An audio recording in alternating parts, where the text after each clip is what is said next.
loss exceed your ordinary income, for this year you have a net operating loss.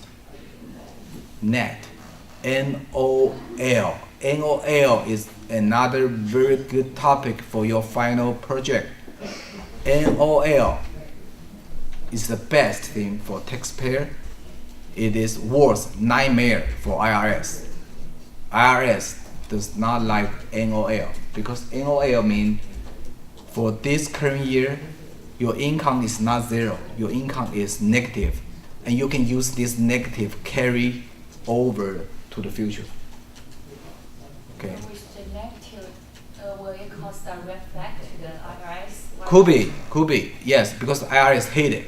Okay. So if one person or one business organization carry NOL, it triggers the red flag, and for IRS come in. But as long as you have very good, accurate bookkeeping, then it should be no problem. So I just give you one hint. Okay, NOL is eventually on the IRS website. There's one publication discuss net operating loss, apply to personal, also apply to business. Of course, you cannot forge. Okay, you cannot make up. But if you really incur the loss, you prefer this is ordinary loss. This is section 1231. So among those three properties, the best one is the property you use for your business. Yeah, go ahead. Any limitation? No limitation. No limitation. All right. Yes, go ahead. So for the first one, the business is that for the whole house or the partial? Could be partial. Could be partial. If you have the partial, then you have to have a ratio, 30%, 20%, whatsoever. But I don't want to get into that complicated. Yeah. Which, in my case, I just assume it's 100%. Easier. Okay.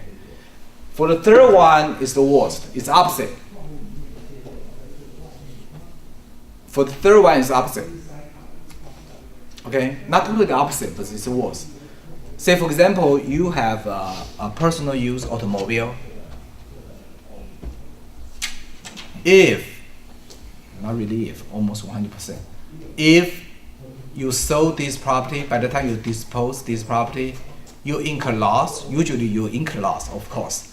For automobile, I just cannot see anybody, you use your car more than 10 years, you still make money. But if you incur the loss, no deduction.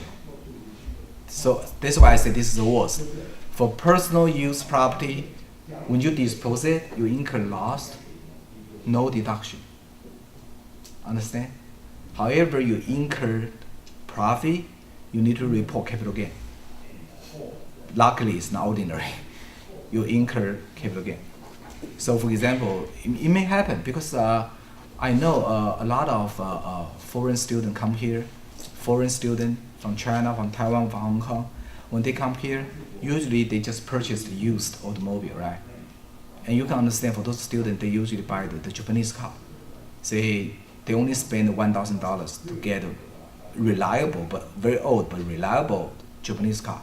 And 2 years after, when they complete their education, they may incur the profit because for this resale market, the price stay very stable.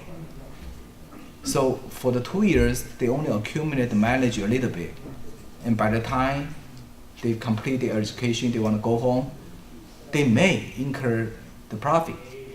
So for personal use, if you incur the profit, it's capital gain. But of course, for those students, they never report the tax. But assuming they report the tax, this profit qualifies as a capital gain.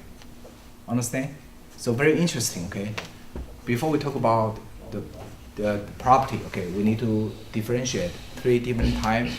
Number 1 is the property you use in the business. Number 2, you use as a capital. Number 3, you use as personal. Okay, then we will discuss each one.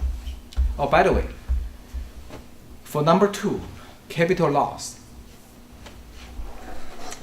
Remember I said capital loss, you can use capital loss to offset your capital gain. And eventually it's very complicated. Okay, if you